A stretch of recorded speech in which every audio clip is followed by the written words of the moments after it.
Well, the last episode of the Contender Series just went down, and I think that might have been the best one of the whole season, because holy shit, spinning back elbow, knees, elbows, and uppercut. And then left hook, right, like, it was amazing. Look at this. A Suloev stretch on the same card as a spinning back elbow?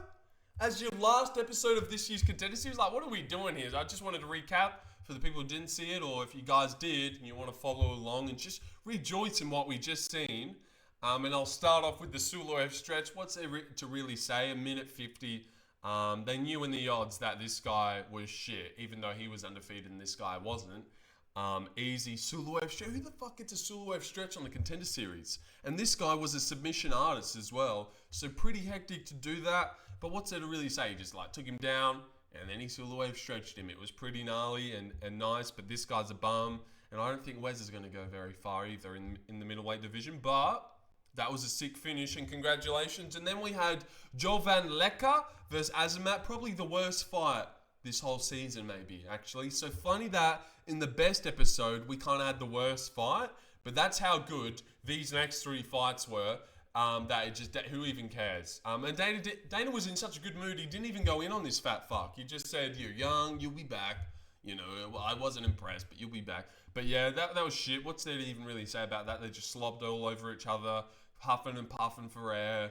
It was, yeah, horrendous fight. But then we move on to Michael Oliveira, and now this guy's sick. Look at his little snapshot there. He's like this like black marine that you would see in a movie. Look at him, he looks sick, and he is sick, like really talented. I wasn't ready for how good this guy was going to be. Super fast. Dana said he was a sniper out there. Very good words, because he was a sniper out there, picking at him with straights and jabs, catching Victor coming in, and he fucking annihilated Victor and knocked him out badly. Dropped him like twice before he put on the finishing touches, and the knockdowns were really slick as well. This guy's like a beast. This guy's a real beast. Welterweight, and now welterweight's a really good division, but I do believe in this guy somewhat. He ain't going to just make up the numbers in the UFC. He's going to be good. Obviously, he's 9-0, so we'll probably lose, 11-1, win the next two, drop one, and then 14-2 eventually. You know how it goes. But I'm keen to see how this guy goes. And how old is he? 27, Rio, Brazil, 6'1", and he was like a colonel in the Brazilian army. Like that is a great story, and I really am keen to see what he does, because he was a beast and he looked great.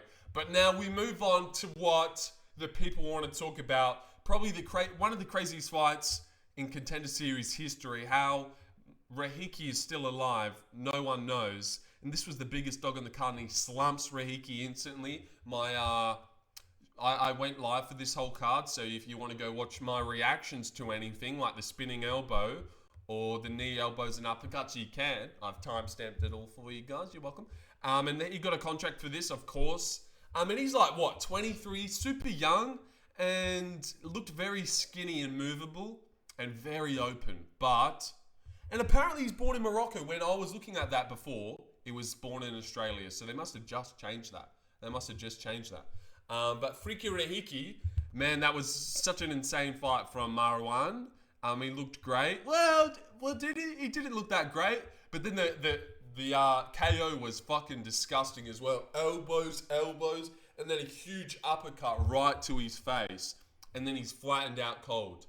Like one punch. But obviously there was a bit more that happened. But like he one punched him with an uppercut, and it was sick. And he got dropped like twice in the first round, laid out in that first minute there. He got laid out badly. Big overhand right on the jaw. He's way too open going for knees. Way too many spinning kicks. I didn't think he looked that good, and he's at featherweight.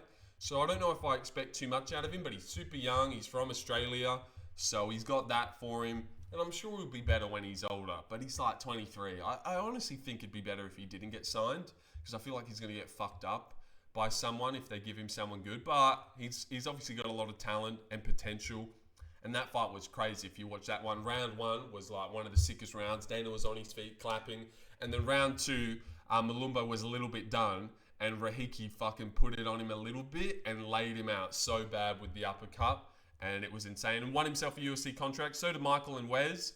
And then Juan Diaz versus Korean. Now, this is what we want to talk about because this was insane. Like, probably the slickest elbow all year. And we've had a lot of spinning back elbows this year, but this was something to behold. God, I want to watch it back soon. Because he slipped and then spun. And it was like with 2 seconds left as well. The clacker had gone. And then I think there was like 2 seconds left. He just moves out the way. And spinning back elbows this Korean fucker right in his face and slumps him badly. It was like probably one of the best KOs I've seen all year. Like, this KO was better than Pettis's, better than Larone's, better than any spinning elbow we've seen this year. This was like, and look at that, 2 seconds on the clock. He fucking slumps him with a spinning back elbow. You got to see this elbow. Well, I know UFC is going to post it, post the highlights, and people are going to go in on them because those highlights will be great. This was such a nice elbow, and it was actually a little bit of a shitty fight before. Probably in comparison to this, it looked a lot shittier. It wasn't that bad. Like, they were technical, decent bantamweights. But man, that elbow was unreal. What a crazy finish. I can't believe it. And he wins himself a contract, of course. And that was one of the best KOs. You've got to go watch my reaction for that.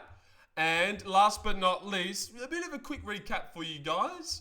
Wanted to run through it because it was such a crazy episode. That's what I'll put in the thumbnail, I think. Craziest episode ever. Levi Rodriguez just makes quick work of Freddie bitch-ass Vidal. And then Dana goes in on Freddie a bit, saying he was stinking up the show, and Levi saved us, which he did, because Freddie looked to push against the cage again. But that's how he was going to win. You know, you just shouldn't... Why was he even here then, if, like, that's how he fights? I don't get it. But yeah, Levi makes short work of him. Nothing to really say there. A couple of overhands that clipped Freddie and hurt him. Fucked off his balance, and then a couple knees, and then he finished him off. Not a lot to really say about this episode. How long have I even been going for? About 7 minutes. You know, that's not that bad. But it was a great episode, and I wanted to make the recap anyways, because Wes gets a Suloev stretch on the same card that this guy looks like a phenom. He was the guy I was most impressed with out of anyone. I'd put him at 1, Juan at 2, Levi at 3, Rahiki at 4, Wes at 5, Joe Van jump off a bridge. Yeah, but it was a great episode, and I had a lot of fun. The Rahiki fight, you got to watch that back, and don't watch the fight back, but the Juan Diaz elbow, which you will see on YouTube very, very soon. We'll see how long it takes the UFC to get the video out. But what a great last episode, and it sucks that the Contender's over now, but they finished off with a bang, and I'll be leaving you guys to it. Just a quick little recap. I'll go for 8 minutes. Yeah. How about that? How about that spinning elbow, right? God, that was crazy. And the Rahiki fight, you've got to watch that back as well, if you haven't. And the Levy finish wasn't that good. Oh, also watch Michael Oliveira's fight as well, because that was insane. And I'm seeing you later.